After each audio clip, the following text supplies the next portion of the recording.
Komið sæl og við hjartanlega velkomin á 8. dagskrá Eyjahjartans.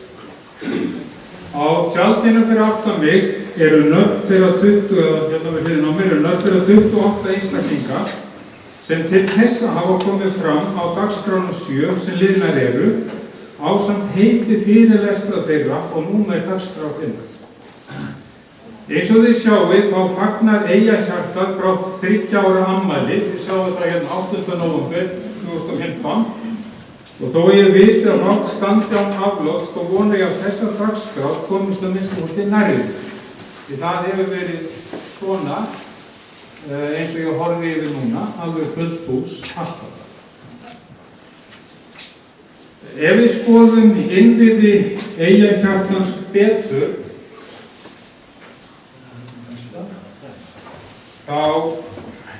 þá sjáum við að kynjaskiptingin ekki alveg jöfn. 12 konur og 16 karlar og þið sjáum þarna allar aðeins á það.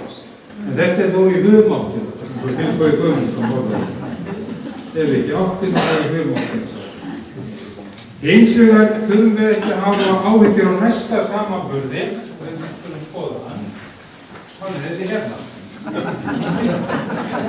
Það gleði og ljúfar eða jafnvel ljúfsárar minningar á þetta. Við sjáum það að þetta alveg fullt hús. En að mínum mati ástæða fyrir því að dagskrárnar hafa heppnast svona vel tvíþætt. Annars vegar það að Atli Ásmundsson eða Atli Greifi sem átti hugmyndin af Eyjahjartanu, hann valdi samstarfsaðila. Í nefndin hafa setið upp af ásamt okkur alla, þau Einar Gylfi Jónsson og Þuríður Bernódusdóttir.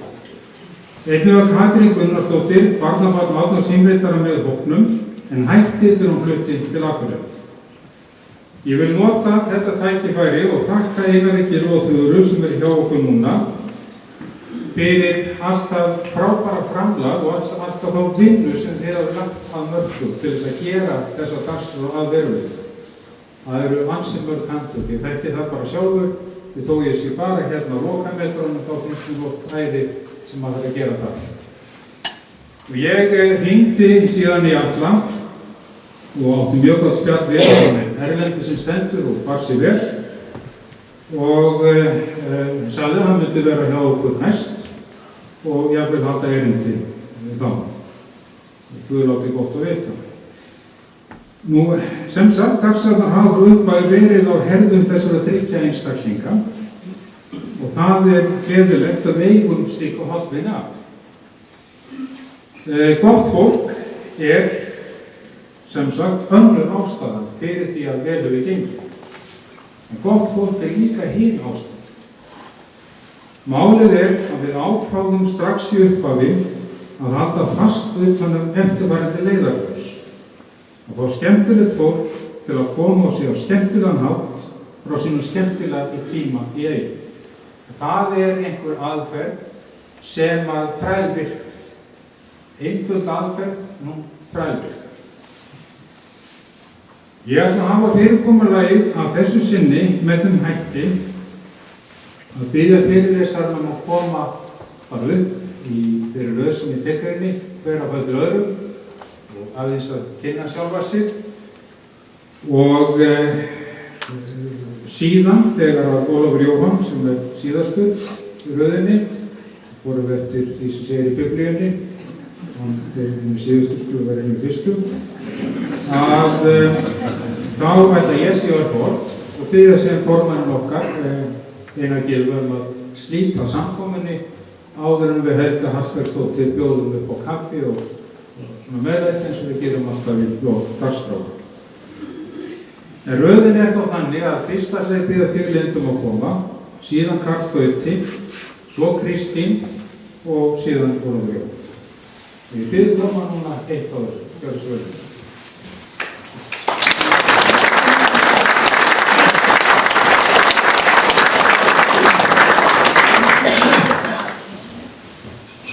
Góðan dag. Linda Kristín Ragnarsdóttir heiti ég. Ég er dóttir Fríðu og Þrúðan og Ragnars Jóhannessonar. Ég fædd gátu upp að nýjum og blóðu til tvítugs en þá flytti í burtu. Minningar eru einstaklingsbundin upplifun. Tvær manneskjur geta upplifað að sama atburð en minnst hans á gjörólíkan hátt. Í dag mun ég segja frá hluta af mínum minningum héðan fyrstu 20 ára ævinnar. Þegar ég fæddist þá bjuggu foreldrar mínir í Miðey við Heimagötu. Ég man ekkert eftir þeim húsakynnum en fyrstu minningar mínar tengjast Kirkjuvegi 86. Þar bjuggu við fjölskyldan í 5 ár við hliðina á Dóru og Munda og léku við Siggi mikið við Dadda og Þröst og Eygló systir þeirra að passa okkur ef mamma og pabbi brugðu sér að bæ. Það sem þó eftirminnilegast við Kirkjuvegi 86 lúgan og háaloftið.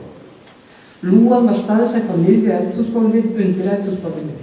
Á henni miðri var látúnsringur sem togað var í til að opna niður í svartholu.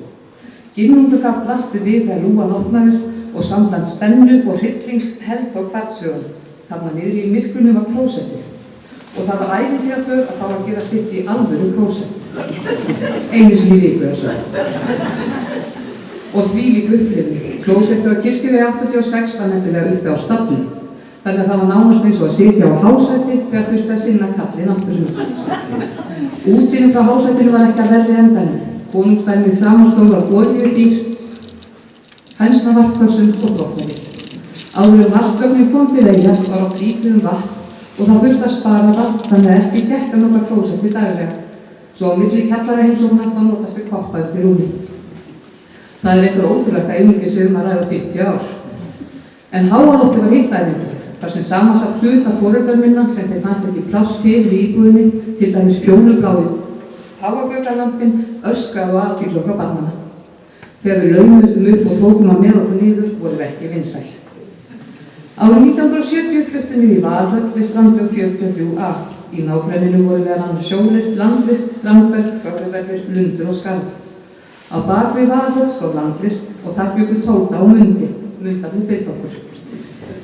Tóta í minningunni kvik, ljúf og bósmynd og góð, bauður okkur krökkunum oft inn og upp á hressingu. Mér fannst mjög merkilegt sem barni að stór viti stóð í einu horni stofunnar. Ég hef aldrei séð svona vitar innandyra. Í barnsminninu var landlist rúmgott heimili en þegar ég fullorðin skoðaði landlist á Skansinum fannst mér agnar smá. Mundi gekk við hækju og fannst okkur krökkunum í hverfinu ekki vandur á að gleðja hann við vinnu sína á skósmíðaverkstæðinu. Og mættu við það reglulega til að syngja fyrir hann. Ég veit ekki hversu gaman það hefði verið en hann gaf okkur túkall fyrir sönginn og sagði okkur að það var gott fyrir hauginn. Okkur fannst við mikilvægi gleðigjafar á því augnablikki. En það voru ekki bara mundarnir sem fylgdu okkur, lúgurnar gerðu það líka. Í Valhöll var þvílíkt flott baðherbergi á aðalhæðinni, klósett, bað og vaskur, flísarnar voru hvítar og sumar með bleikum svönum og lúga í einu horninu. Lúgan tengdist þvottahúsinu í kjallaranum, óhreint tauvar bara látið hurra niður. Okkur krökkunum fannst lúgan ómótstæðileg og pirruðum Kalla í alföld verulega þegar hann var að reyta lunda í kjallaranum ásamt félögum og hjálpistyrkjandi. Með því að njósna í gegnum lúguna. Það endaði með því að hann hótaði að senda okkur lundahús upp í gegnum lúguna og þá var okkur komin og vissum ekki hvað lundahús var en það gat ekki verið neitt gott. Við fjölskyldan fórum gjarnan til ömmu og afa á Frúðvangi í hádegismat á sunnudögum. Það var sundagsleikin á sínum stað og eftirréttur fengist rabarbara, sveskju og ávöxtunarbrauð. Sveskjubrauðin var mest spennandi því þegar maður var svo ljónheppinn að fá sveskjustein í gripnum þá var haldið inn í eldhús eftir mat, hamarinn sóttur og sveskjusteinin mörlaður til að finna möndluna. Hún var best. Mamma og pabbi ráku skílið í Friðarhöfn. Pabbi var á sjó og mamma sá reksturinn. Dagvistunarkerfið var öðruvísi þá en nú, svo við vorum bara alltaf með mömmu. Heildsalar sáu flestir að koma vörunum í skílið en sumt þurfti mamma að sækja. Þau áttu ekki bíl á þeim tíma, þannig að það sem mamma þurfti að sækja sjálf þurfti hún að bera. Tóbak var nauðsynlegt í skílinu enda þjónustaði sjoppa sjómennina sem kom til Hafnar í Friðarhöfn og á þessum árum voru reykingar mjög algengar. Mér er mjög minnisstætt að fara með mömmu í ríkið. Þetta var dulúðugur staður sem fæstir vildu kannast við að heimsækja of oft. Þótt almennt tíðkast að fá sér í annan fótinn að jafnvel báða helgar þá í landlegum. Mamma bar upp erindið og pöntunum var afgreidd bakdyramegin. Margar ferðirnar fórum við frá Hvítahúsinu á strandveginum að skílinu í Friðarhöfn, mamma fyrst með stóran kassa fullan af tóbaki í fanginu og við krakkarnir í halaró og eftir. Púlli vandist komu sínar í skýlið. Þau mamma voru vinir, þegar hann kom færði honum litla kók og kamel. Það með reyndar alveg hulinn ráðgata í dag af hverju Púlli reykti. Hann var bernskur og dró eftir sér trébíl allan bæ og reykti.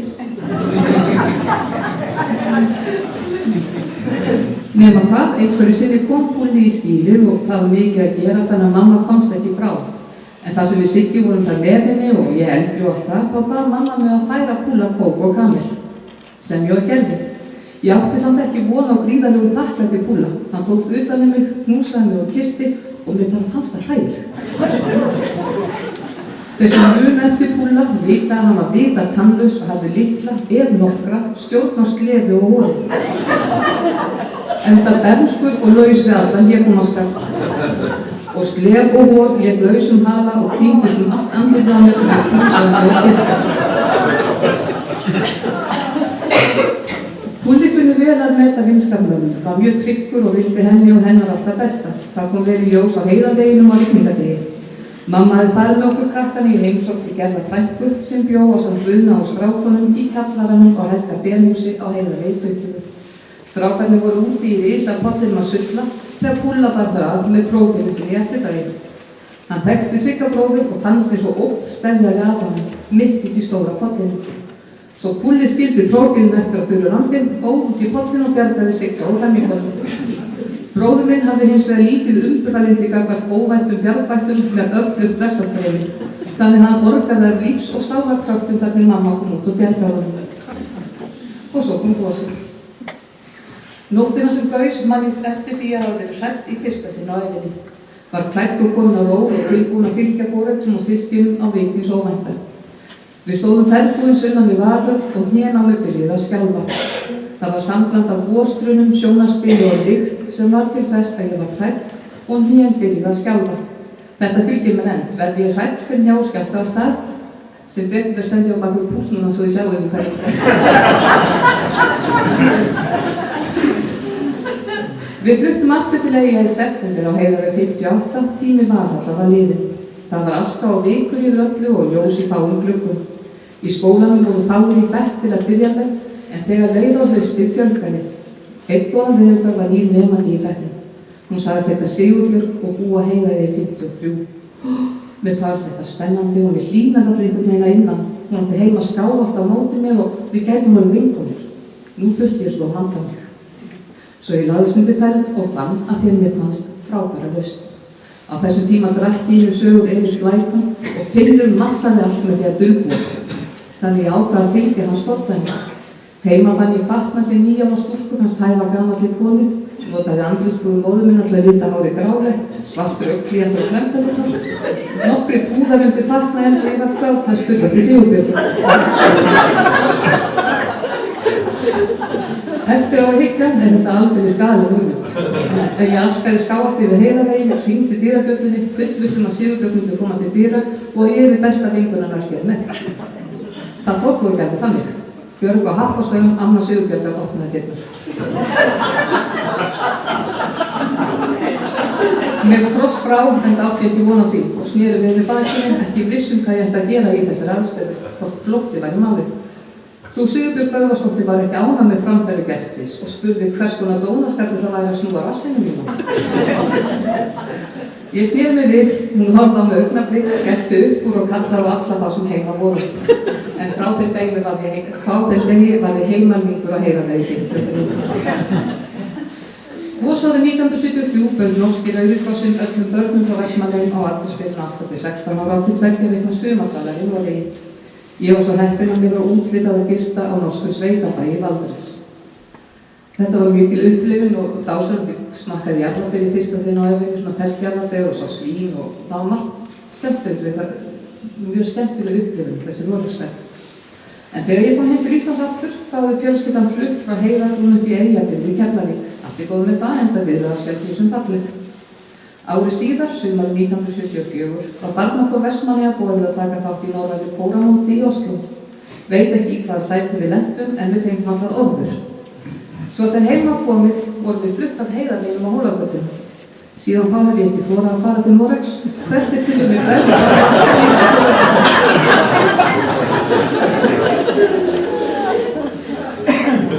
Á uppvaxtaræðunum var Hólagatan ekki malbyggur og þegar úrhellis rigning var mynduðust lækir í Malargötuna og börnin í nágrenninu voru önnum gaman í stíflugerð. Mikið af krökkum var í hverfinu og söfnuðust við oft saman til leika. Þar var í kíluboltahring og punkt, sjáum horfin og svona það sem okkur datt í hug.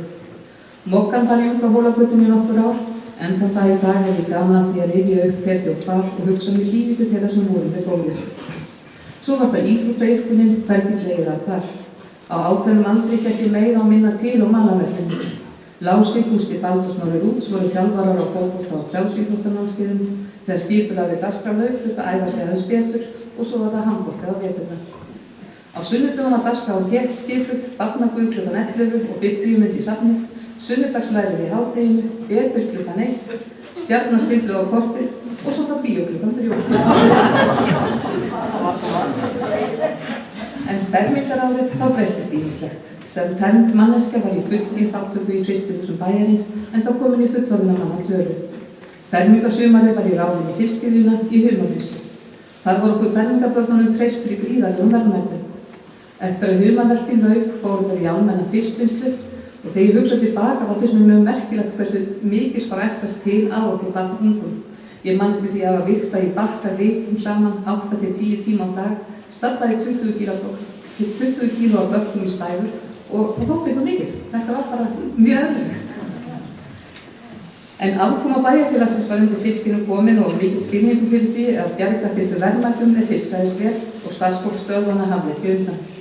Páskafrí gaggans voru færð, afsláttarkvóta var á undan áætlun, man eftir því að hafa setið í kennslustund þegar hurðin opnaðist á skólastofunni og móður nemendur hrópaði, það var búið að flagga í fiskvinni. Eitt sumar vann ég í Magnúsarbakaríu. Það sumar óx ég minni mig eina 3 fatastæður.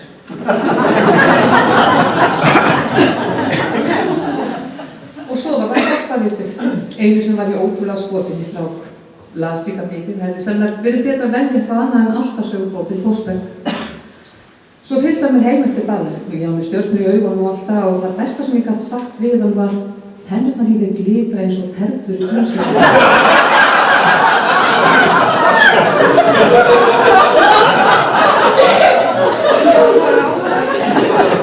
Hann var þá eins og ég væri yfirtur. En sumar sem ég var 20 ákvað ég að halda út í heim. Ég bjó 19 ára erlendis og oft saknaði ég eyjana mína. Þó aldrei eins mikið og á vorin þegar fuglinn var að setjast upp. Það er einhver sérstakur galdur sem fylgir vorin í eyjum. Fuglinn sest upp og hefur hreyfurgerð, grasi grænkar á heimaey og í úteyjunum og loftbyrjurinn ólgar og titrar af fyrirheitur bjartra sumanátta og ævintýra. Þá voru það vertíðarlok, sjómannadagurinn, 17. júní, Jónsmessa og þjóðhátíð. Og svo öll hinn verkefni og öll hinn tilefnin sem búin voru til þess að njóta þess að vera ungur og eiga vonir og æsku fjör, sem vitna sé í kvöldsiglum með Gísla Helgason. Þá sem nú tengi ég svo vel við eitt af mínum uppáhaldslögum þar sem segir texta Ása í bæ, meðan öldur á eyðinu brotna og unnið fugl við klettaskor, mun ég leita í eyjarnar eins og fyrr í æskunni hans ból. Reyndar held ég að þetta sé kjarni málsins fyrir okkur Vestmannaeyinga, við getum farið frá eyjum, en eyjarnar fara aldrei frá okkur, þær eiga samastæði í hjartanum. En þá er mér ánægja að deila með ykkur minningum mínum til krakk, takk fyrir mig.